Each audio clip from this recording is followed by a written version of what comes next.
Olá, o meu nome é Sandra Matos e trabalho com mulheres, trabalho com mães também e fundei há 14 anos a Escola Baby Yoga Portugal. E a Escola Baby Yoga Portugal, como o próprio nome indica, traz o yoga até ao mundo infantil, que na verdade é isto que nós lemos e não é bem esta a nossa prática.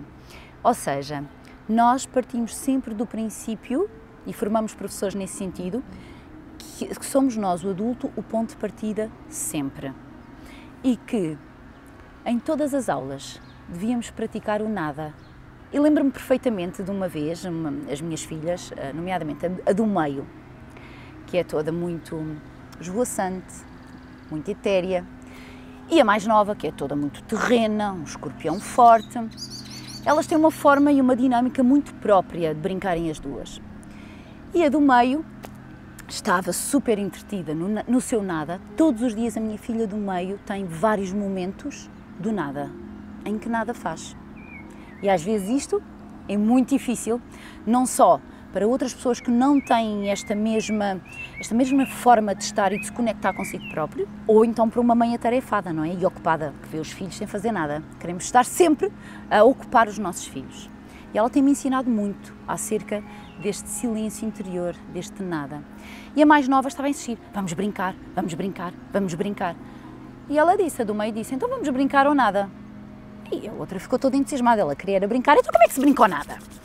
Foram as duas lá para fora, era verão, o chão estava muito quente, assim a tijoleira, então deitaram-se as duas no chão, a sentir o calor que emanava o chão nos seus corpos. E a pequenita, então mas isto é que é brincar? Sim, isto é que é brincar. Então mas o que é que nós estamos a fazer? E outro dia, então estás a sentir o quente no teu corpo? E ficaram ali, as duas, cada uma com o seu ritmo. A do meio permaneceu imenso tempo, no seu nada. A mais nova questionou aquilo um bocadinho, esteve ali a sentir o calor. Ala, que se faz tarde, foi-se embora, à sua vida, porque tem mais que fazer. E a do meio ficou ali. E eu fiquei a olhar, pura e simplesmente a olhar para ela, porque tanto me ensina acerca da arte de não fazer nada, ou melhor, de fazer nada. E não é fácil na vida de uma mãe nós encontrarmos pequenos momentos do nada. E o nada implica sempre um certo silêncio, um silêncio interior, nomeadamente um silêncio interior. E muitas vezes, muitas mães que me escrevem artigos que eu recebo às vezes, em que fala muito, as crianças fazem muito barulho, são muito barulhentas, às vezes não param, não gritam, choram, cantam. E ainda bem, porque uma criança saudável é isto tudo. É uma criança, ela é. Tudo o que ela sente, ela é. Então, uma criança, sim, uma criança faz barulho desde que acorda até que se deita. E experimenta a sua voz, ela experimenta a sua voz como nós adultos não temos já essa coragem de experimentar a nossa voz. Eles experimentam todos os decibéis. É importante que nós tenhamos a coragem de os ouvir também. Mas também tem vários momentos do dia em que experimentam os seus silêncios interiores. Umas crianças com um ritmo, outras crianças com outro, umas mais, outras menos, mas todas ficam em estados meditativos. Depois, mais tarde, queremos ensinar as crianças a meditar, certo? Que é uma das coisas que nós trabalhamos na escola. Baby Yoga Portugal é, se queres ensinar uma criança a meditar, faz nada numa aula. Entra, senta-te, deixa as crianças se abeirarem e faz nada. E tu vês as crianças a meditar. Muitas vezes o que encontramos é que as crianças trazem o ritmo dos adultos, um ritmo estressado, um ritmo da pressa, do rápido e do imediato. Isso nós sentimos muito, que nos chegam às aulas dessa forma. Então tu sentas-te e o que é que vamos fazer hoje? Nada. Como assim nada? Nada? Então mas nada como? Nada? E é tão interessante ver como a pouco e pouco o nada torna-se o tudo. O nada torna-se o tudo, porque é dentro do nada que tu encontras o silêncio interior e dentro desse silêncio interior existe um mundo fascinante, que muitas vezes não tomamos contacto com esse mundo interior porque estamos no fora, porque estamos no que está a acontecer com muita rapidez. Há várias dicas e eu queria trazer aqui 5 simples dicas. 2 delas estão muito ligadas uma com a outra. A primeira é estar presente. Isto parece um clichê, não é? Está presente na comunicação com os teus filhos. Nós ouvimos isto muitas vezes. Uma coisa é ouvir, outra coisa é praticar. E o que acontece sempre é que quando eu pratico, há uma mudança imediata na comunicação. Imediata. Eu posso estar a espingardar para cada uma das minhas filhas: ai, olha a mochila, olha, traz a lancheira, vai buscar o casaco que esqueceste. E estou a mandar, a debitar informação em que deves sentir isto também, entre a 100 e sai a 200.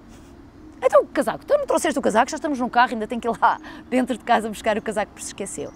Porquê? Porque eu não estava presente, eu não estava inteira na minha comunicação, que é completamente diferente se eu chegar ao pé de uma das minhas filhas e dizer: olha, trazes o casaco, podes ir buscar o teu casaco, olha, a lancheira, podes ir buscar a tua lancheira, e estou presente, estou a olhar visualmente, corporalmente, intencionalmente, eu estou ali. Simplesmente acontece. Ela vai buscar o casaco, a outra vai buscar a lancheira, a outra vai buscar a mochila. Então, estar presente é uma dica preciosa e uma dica vital quando queres comunicar e comunicar de forma eficaz. Que está diretamente ligada à segunda. E a segunda é tão interessante. A segunda é a arte que, nomeadamente as mães, os pais também, mas eu acho que mais as mães, têm de debitar informação.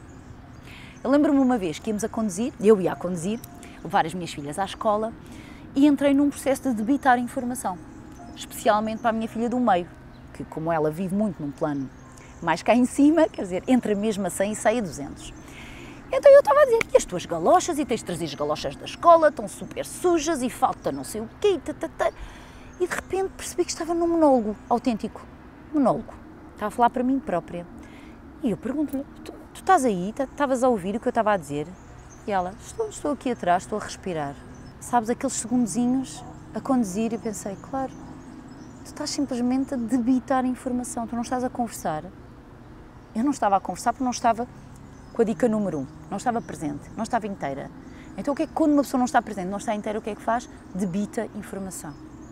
E geralmente essa informação, especialmente para uma criança que é muito inteligente na arte do ouvir, entra a 100 e sai a 200. Então, primeira dica, está presente e inteira. Segunda dica, o que acontece é que se tu estás presente e inteira, reduzes a tua verbalidade. Não tens necessidade de falar tantas palavras, nem dizer tantas coisas. Porquê? Porque a comunicação é eficaz. Ela acontece mais naturalmente. Tu sentes-te ouvida e a outra pessoa sente-se ouvida. E aí a comunicação acontece. Então estas duas estão muito interligadas. A terceira dica, que é, fazemos isto imensas vezes em casa e é um momento muito único e muito especial, que é o jogo do silêncio. Então imagina que estamos num jantar à mesa e que durante aquele jantar combinamos que ninguém fala com palavras. Temos que arranjar outras formas de falar, dizer aquilo que nós queremos dizer. Pelo corpo, pelos olhos, pelos toques, pelos gestos.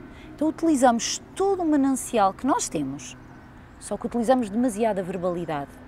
E especialmente com crianças pequenas, ainda não verbais, então aí esta questão ainda é mais explosiva, porque uma criança não verbal, o que ela lê é toda a tua comunicação não verbal. E nós continuamos, é importante a verbalidade, só que verbalizamos demais, é demasiado. Então o jogo do silêncio traz isto, traz macacos para a mesa, traz leões, traz uma série de outras personagens e vivências corporais e emocionais únicas que a verbalidade às vezes não permite. Então o jogo do silêncio, à hora do deitar, por exemplo, em que todos nos tornamos uns caracóis lentos, ou as preguiças, mas só através do corpo. É incrível como mudas a tua forma de te relacionares com o teu corpo, partindo sempre daquele ponto inicial que eu disse que nós somos o ponto de partida, não é a criança. Eu não vou agir sobre a criança, não vou agir sobre as minhas filhas. Às vezes isso acontece e eu volto atrás e ajo em mim primeiro, para estabelecer a ponte até às minhas filhas, até às crianças com quem estou em aula. O jogo do silêncio é fantástico, tá? Então, está presente, começas a reduzir a necessidade de usar muitas palavras para dizer pouca coisa, na verdade, ou de te repetires incessantemente. Sabes quando às vezes os teus filhos te dizem: já sei o que é que vais dizer, E tu dizes, estou a tornar-me demasiado previsível, ou então estou a repetir demasiadas vezes as mesmas coisas. Ou então também, como uma vez a minha filha mais velha me disse, que ela estava a contar o seu dia. Todas as mães querem ouvir os dias dos seus filhos, não é? E quando os filhos não contam, há muitas mães que me escrevem que ficam preocupadas. Como é que eu posso ajudar o meu filho a partilhar o seu dia? No caso da minha filha mais velha não é isso. Ela partilha tudo e mais alguma coisa. Só que a sua mãe, eu, tinha a mania de dar bitites. Tinha a mania de... ela falava e eu falava logo a seguir. Até um dia que ela me disse assim, olhos nos olhos, presente e inteira. E eu percebi à primeira, não é? Ela disse-me assim, quando eu estou a falar e a partilhar o meu dia, é só para tu ouvires, mamã. Não é para me dares a tua opinião. Vamos combinar uma coisa. Quando eu quiser a tua opinião, eu te pergunto assim, o que é que achas? E olha, naquele momento para mim fez-se luz. Mesmo. E os nossos filhos têm essa capacidade. Género, põe-te em causa, Sandra Matos, olha para o que tu acabaste de fazer e pratica aquilo que tu dizes. Então, uma ótima forma de eu praticar aquilo que eu digo. Está inteira, ouve. É a única coisa que precisas de fazer. E eu aprendi a ouvir muito com a minha filha mais velha. Então, está inteira, ouve, começas a utilizar menos verbalidade, joga o jogo do silêncio, encontra outras formas de expressar aquilo que tu queres dizer. E a pergunta que eu te faço a seguir, agora que vem com esta dica 4, que é, como é que tu encontras o teu silêncio interior? Muitas mães, após o nascimento dos filhos, sentem-se num rebuliço tal que, quando têm 3 minutos que supostamente o bebê está a dormir e até que podiam fazer o seu momento do nada, não fazem. Vão lavar a louça, vão estender roupa. Eu sei que essas coisas são importantes, mas não te trazem esta ligação interior, nem este cuidar interior que precisas para depois poderes cuidar dos teus filhos. Então, como é que tu encontras no teu dia-a-dia o teu silêncio interior? E não precisas de muito tempo. Eu já me afastei muito deste silêncio interior por pensar que, quando eu não tinha filhos, eu estava 1h30 por dia a praticar yoga. Então, se eu não estou 1h30, não vale a pena. Não dá. Errado. Atualmente eu não tenho 1h30 para estar no tapete todos os dias. Se estou com as minhas filhas, então, de férias, imagina 24 horas. Não tenho. Mas tenho 5 minutos, várias vezes ao dia. Tenho. E cada vez tenho mais facilidade em os ter, porque vou praticando. Então temos que nos ajustar, flexibilizar, adaptar. Mas quando nos afastamos e deixamos de praticar, há uma desconexão interna e passamos a agir no outro. Então, este silêncio interior vai com certeza te ajudar também ao ponto seguinte, que é respeitar os silêncios dos teus filhos. Porque é muito comum as mães, não só as mães, os pais, os professores, sem querer, interrompemos um estado meditativo de uma criança. Então, mas o que é que estás aí a fazer? A pensar na morte da bezerra? Ou, então, mas olha, está a fazer alguma, nem eu estou a ouvir, está a fazer alguma. Partimos logo do princípio que até está a acontecer algum disparate. Às vezes até está. E ainda assim, está no seu silêncio interior. Está num alto diálogo interno do seu silêncio interior. Está a entrar na magia do seu corpo, dos seus pensamentos, no calor do seu corpo, da sua respiração. Está infinitamente presente para si próprio. Então respeita isso. Imagina que entras no quarto, queres dizer uma coisa ao teu filho, que geralmente pensa 2 vezes que queres mesmo dizer, pode ser perfeitamente desnecessário, mas pronto, ainda assim queres dizer uma coisa ao teu filho. Abres a porta e ele está num momento de silêncio, ou porque está a brincar, ou porque está a desenhar, ou porque está a olhar para o infinito. Experimenta só, sentaste no sítio onde tu estás, sem interromper a observá-lo. Aprende a respeitar como o exemplo que ele te está a dar. E vais encontrando a pouco e pouco o teu silêncio interior, respeitando o silêncio do teu filho. E se nós praticarmos um pouquinho destas dicas por dia, pouquinho, tá? Praticas uma vez, começas a ter mais vontade de praticar mais. Porque naturalmente isto muda a nossa relação com os nossos filhos, muda a relação connosco próprio, com os nossos pensamentos e com o tema deste vídeo, que é com o nada.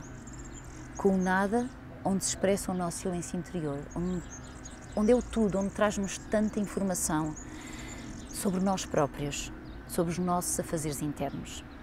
Então fica aqui estas 5 dicas para praticares o silêncio em família e o teu silêncio interior.